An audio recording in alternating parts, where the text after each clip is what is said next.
I bought my dream house and invited my family for a housewarming. No one came. They all went to see my sister's new car instead. Then as I turned on the lights, my phone exploded with a call from my dad. We need to talk. Now. My name is Aaron. I'm 29, the oldest, the planner, the one who keeps spare batteries and an emergency fund. I'm a project coordinator in construction, permits, schedules, budgets. I like clean lists, labeled boxes, and doors that close the first time you push them. If you ask my family, I'm steady and practical. If you ask me, I'm the background system that makes their noise possible. My sister, Tessa, is 26 and golden. She's spontaneous, fun, vision-led. It means our parents clap whenever she wants something. When I got my license, I paid for my own used Civic and changed my own oil in the driveway. When she got hers, Dad said, "A young woman needs something safe," and handed her keys to a new hatchback with a bow from the dealership. I learned early not to expect applause. You do the right thing and keep it moving. Buying a house wasn't about applause. It was about doors that shut and stay shut. It was about not hearing my dad's TV through thin walls, not sharing a fridge with my sister's meal prep jars that never had food in them. I saved for 4 years, overtime shifts, no vacations, roommates who left dishes, and a spreadsheet called Brick by Brick. I said no to a lot of little things so I could say yes to the big one once. Last month, the yes finally happened. A small craftsman with a lemon tree in the yard and a porch swing the previous owners left behind, if you promise to sit there. 2 bedrooms, a squeaky hallway, a tiny old fireplace with a tile someone had painted with a crooked blue fish. I ran my hand along the kitchen counter and felt like I'd found something that fit me. I sent a photo to the family group chat, keys in my hand, a sold sign behind me, the caption, "Housewarming next Saturday at 5. Chili, cornbread, fire pit if the wind cooperates." I got 3 confetti emojis, a "proud of you, son," that felt cut and paste, and from Tessa a sticker of a champagne bottle with yas. All week I scrubbed cabinet fronts and lined drawers. I rolled leftover paint over scuffs. I bought folding chairs and exactly 8 bowls that matched. I found a secondhand rug and drove it home strapped badly to the Civic so the corners flapped in my side mirror like flags. Saturday, I set up string lights in the backyard and lit 3 citronella candles that smelled like lemon cleaner. The chili simmered. I put the cornbread in at 420. I put a cooler on the deck with ice and 3 kinds of soda, 2 beers, and 1 root beer because my dad likes to pretend he's a kid when he's in a good mood. I laid out napkins and cheap plastic spoons. At 5:02, I checked the road. It was quiet. At 5:11, I lit the candles anyway. At 5:18, I texted, "ETA?" Mom sent back, "Soon," with a heart. Dad didn't answer. Tessa sent a photo. Her on a car lot in sunglasses, standing in front of something glossy red, captioned, "We did a thing." At 5:33, my phone buzzed again. A video from Mom. "Look at our girl," she said behind the camera. Tessa revved the engine. Someone laughed. The salesman clapped. The video ended. I stared at the screen. The chili made a big glossy bubble and popped. I turned off the burner. At 5:41, I turned on my new living room lights for the first time, expecting to feel that house feeling hit from everywhere at once. The room looked like a photo stage for a listing. Clean. Ready. Empty. My phone rang. Dad. I let it go 1 beat longer than I would have a year ago, then answered. "We need to talk," he said. "No hello." "Okay," I said. I looked at my porch, where I'd stuck a little sign that said, "Welcome," like a joke. "Now," he said. I stood there in the light of my own house, holding my phone to my ear, and listened to the tone my dad uses right before he assigns me something. I didn't know yet what they wanted. I just knew they were all at a dealership, and I was in a quiet kitchen, and the chili was cooling. I leaned a hip against the counter and said, "I'm home." I didn't add. Finally, no one came. The porch swing creaked once in a small wind. The sign looked silly, like a setup without a punchline. I hung up and set my phone face down. Somewhere in the city, my sister circled a parking lot in a new car, and everyone clapped. I stood in my house and listened to the refrigerator cycle on. The first trigger wasn't loud. It was lights turning on for an audience that chose another show. I plated myself a bowl and ate it standing over the sink. The chili was good. The room was quiet. The lights stayed on. I didn't cry. I didn't rage. I chewed, and I looked at the doorway, and I felt the draft where the new weather stripping hadn't arrived yet. And then I washed the bowl, dried it, and set it face down on a towel like I was getting ready for something I couldn't name yet. Money in our house always wore a costume. It pretended to be love, duty, discipline, whatever fit the day. When I was 14, Dad called it responsibility and charged me $100 a month for room and board out of my grocery store paycheck. Teaches you the real world, he said, and took the cash from my palm like I was paying a ticket. When I was 16 and asked where that money went, Mom said, into the family. When I asked to see the family, Dad laughed. By then I'd learned to keep records. I had a note on my phone with dates and amounts. I told myself it wasn't petty. It was a map through a fog where other people could pretend I imagined the road. Meanwhile, Tessa had a talent for arriving after the check. She's good at I want. The phrases people used around her were softened, dreams, vision, potential. She tried a semester of community college, then dropped because the professor was negative. She started a candle business that she never paid sales tax on. She wanted to be a content creator, so she needed a better phone, a ring light, a creative space, a car to get brand deals. Guess who did the math for the creative space? Guess who moved a couch from the garage? Guess who drove her to a collab that was actually a stranger's apartment with a weird smell? When I pushed back, when I said no to a temporary add-on to my phone plan, no to just co-sign the lease for 6 months, the words changed on me. I became cold, transactional, stingy. Mom would say, don't be a ledger with your family. Dad would say, a man provides. A man provides for his family has covered everything from Tessa's credit card, emergency, $312 and some cents, to Dad's truck tires when he didn't realize payday moved for $198, to the HOA fee they let go to collections because the HOA is a scam, $280 plus late fee plus lawyer letter. There were also the little ones, Disney Plus because we all watch, coffee pods because we like the nice ones, a replacement vacuum because ours died and we can't vacuum without one. It was always plural when it was an ask and singular when it was a thank you. If I said no, Mom's voice got glassy. We did everything for you, she'd say. We fed you. Dad would fold his arms and look out the window. We're not asking for the moon, he'd say. Just family. I keep telling people, I'm not a saint. I'm a guy who likes to know where the money goes and what the plan is. I helped where I could because it was easier than fighting and because sometimes help feels like loyalty even when it isn't. The house changed the math. The house meant I was done renting 2 rooms of my life to roommates' overnight guests. The house meant I could have a door with my name on it and a deed where nobody else's initials could show up by surprise. The house meant no one could use we to mean you without me having to smile and nod. I told my parents I was looking. Mom said, include a guest room, so Tessa has a place to stay while she figures out her next move. Dad said, make sure it has a garage so I can finally store the table saw.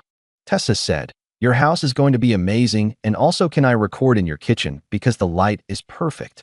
When my offer got accepted, I brought over a bottle of cheap sparkling cider and paper cups and said, I did it. Mom hugged me and immediately said, we should get Tessa on your address so her insurance is lower. Just for now.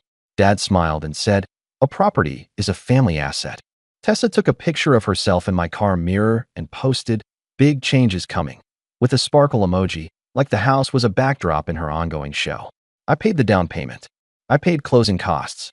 I paid to replace a section of pipe that the inspector called optimistic. I signed 15 times and then once more. The pen felt heavy and delicious. When the title officer pushed the folder to me and called me homeowner, I felt a knot loosen in my throat that I'd been carrying since I was 14 and handed a bill for being a kid. That week, Mom texted, we'll come Saturday to help you settle in and bless the space. She sent a list of small things they could bring, a plant, a rug, that painting your father loves. Tessa wrote, I'll do a house tour for my followers. I wrote back, housewarming at 5. It only occurred to me later to ask, are you coming to eat or to claim? Saturday told me the answer. No one came. They were at a dealership watching Tessa drive in a circle. My dad was probably on speaker with the salesman, bullying the APR. My mom was probably filming the reveal, with her eyebrows up like a surprise was happening to her. Everyone clapped for a car that depreciated as it rolled off the lot. No one looked at the door I'd paid to open. When Dad called and said, we need to talk, I knew from the tone that it wasn't about congratulations. It was about logistics. It was about my house the way a hawk thinks about a field. Here's the thing. The chili in my sink didn't make me angry by itself. It was the latest line in a pattern that looks different in every scene, but draws the same shape. A favor with a deadline and my name on it. A plan where I'm the safety net. A family where love sounds like just sign here. I didn't answer Dad's now. I texted, tomorrow afternoon. He sent back, "Don't be dramatic. If you're the oldest in a family like mine, dramatic means you didn't say yes fast enough." That night, the lemon tree clicked in the wind and dropped one fruit onto the lawn. I sat on the porch swing and watched a moth try the light. My phone was heavy on the table. I didn't touch it. I watched the sky go purple and then unremarkable. I made a list for tomorrow that was half chores and half spine. In the morning, I wiped down the counters again because that's what I do when I'm waiting for a conversation where someone will hand me a folder and call it love. They arrived in a convoy 10 minutes early like a raid. Dad's truck out front, Mom's SUV behind it, Tessa in the shiny red car with temporary tags stuck crooked in the window. I watched through the peephole. Tessa checked her hair in the visor mirror. Mom pressed her lips together like she was about to discipline a classroom. Dad had a clipboard. Of course he did. I opened the door before they could ring the bell. "Hey," I said. Mom air-kissed the air next to my cheek. "We'll bless the house after," she said. "After what?" Dad brushed past me into the living room like he lived here. Tessa filmed a quick pan for her story. "You guys, look," she said to her phone. "My brother's house." They did not take off their shoes. They did not say, "Wow," at the tile fish. They did not ask about the lemon tree. Dad set the clipboard on my counter. "Let's get down to it," he said. "To what?" I asked, even though I knew. He flipped a page. I saw printouts, headings, bullet points. He was excited. "Okay," he said.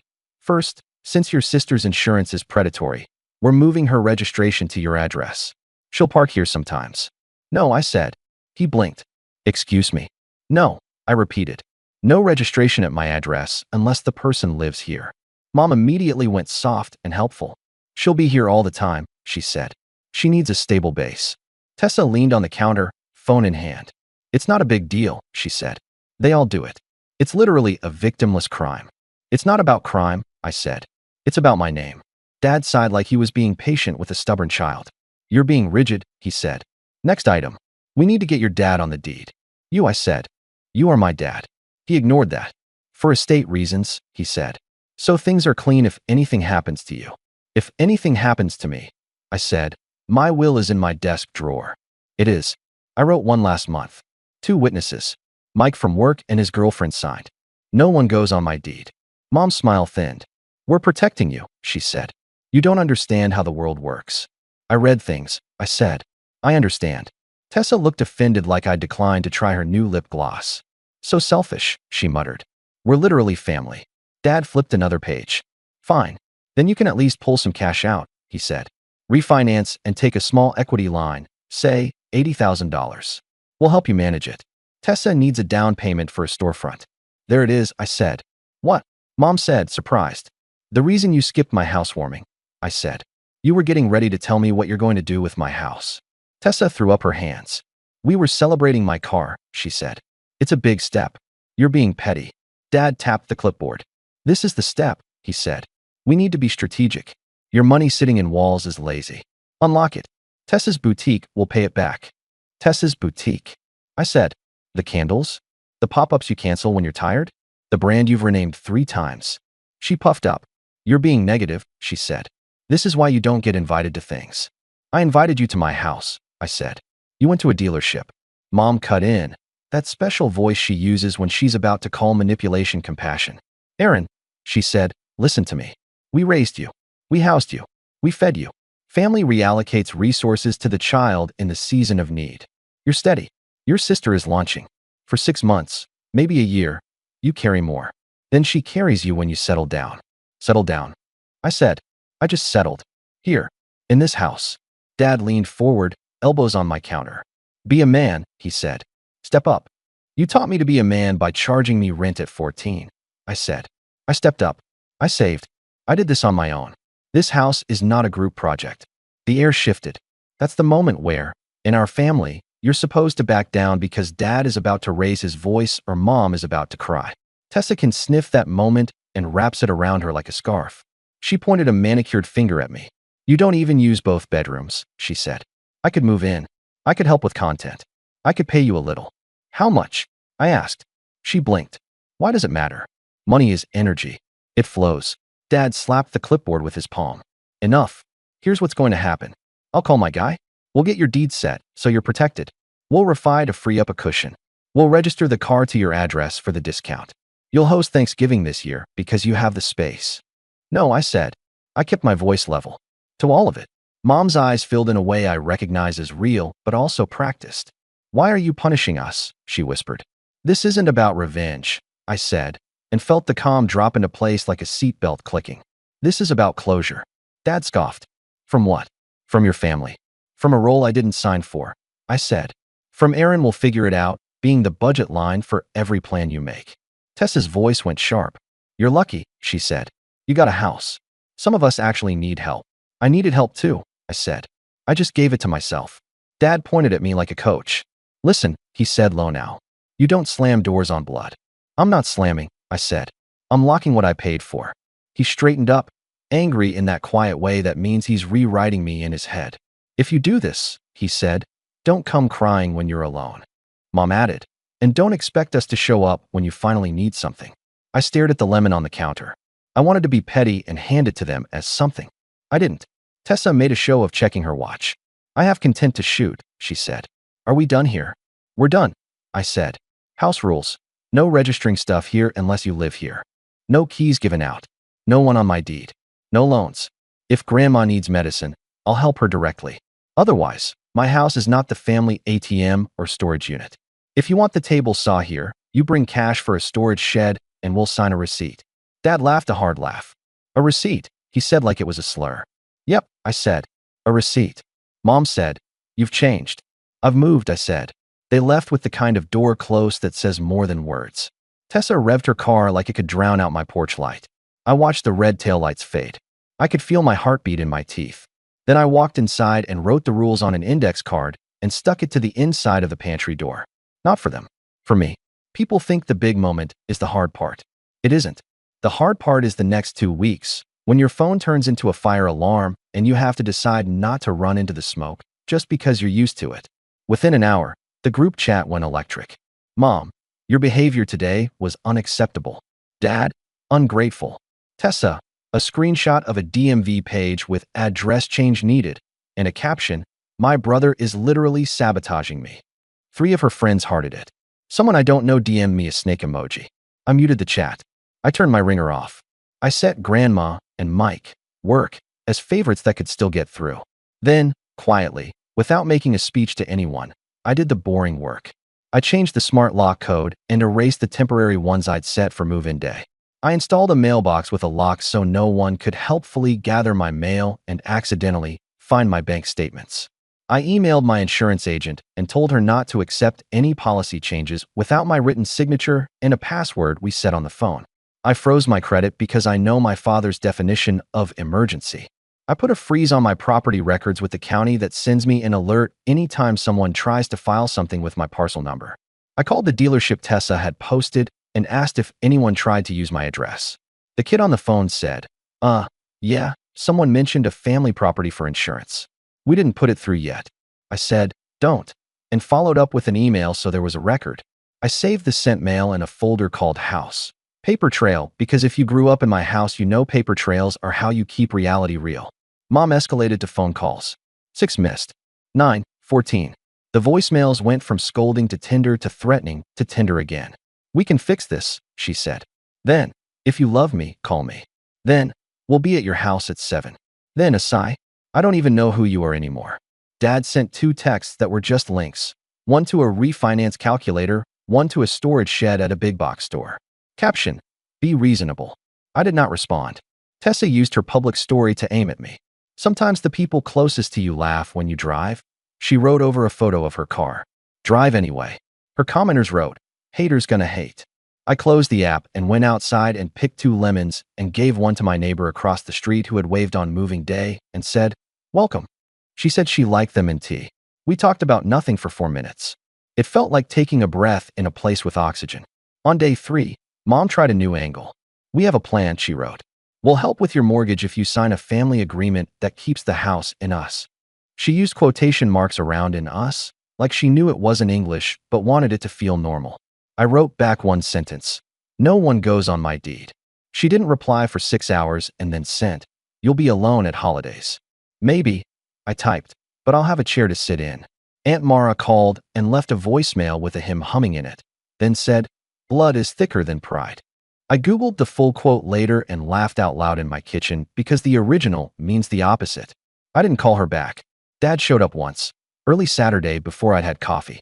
I watched him through the peephole debate ringing the bell. He put his fist up, then down. He texted, "Come out." I texted back, "No surprise visits. Make an appointment." He stood on my porch and took a picture of my house like he could scare me with the fact of it. He walked back to his truck and drove away. I wrote the date and time on a Post-it and stuck it in the paper trail folder. That afternoon, Tessa fed my mom a line and Mom fed it to me. Tessa needs a temporary mailing address just for the DMV. It's just mail. I sent back the link to the state law that says primary residence. I wrote, "No." Tessa responded with 12 eye roll emojis and, "You're literally obsessed with rules." I wrote, "They're how houses stay yours." Grandma called at night, after the soap opera she likes. "They're mad," she said matter-of-factly. "Are you eating?" "I am," I said. "I made chili." "Put some in the freezer," she said. "Don't let your mother guilt you into feeding them with your walls." "I won't," I said. We talked about her pills.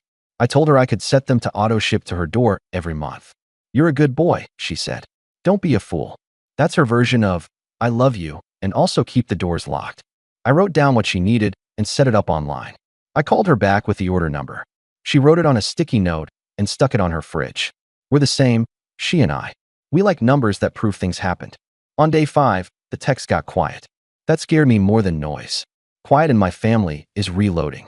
At noon, an email from my title company pinged. FYI, received inquiry adding party to deed, no action taken.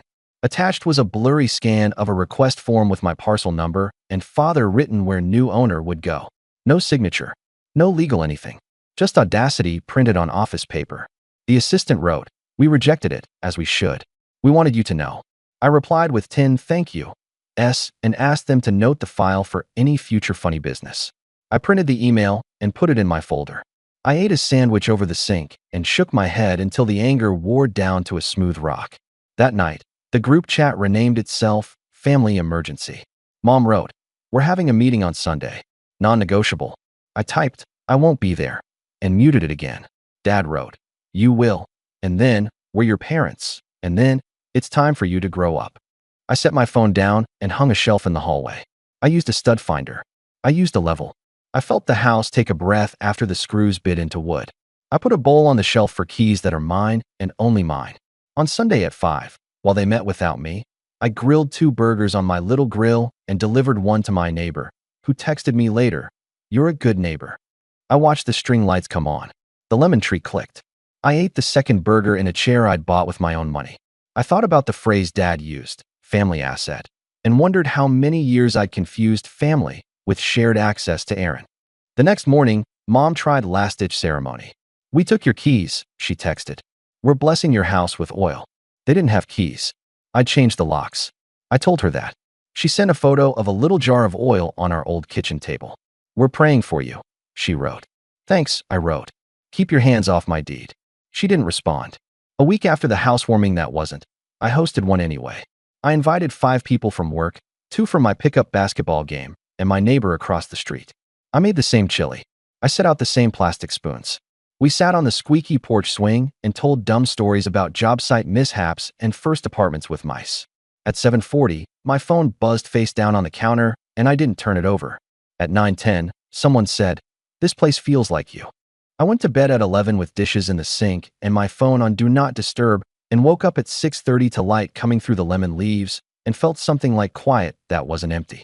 The mailbox with a lock gets me a daily postcard from myself. "This is yours. This is yours. This is yours."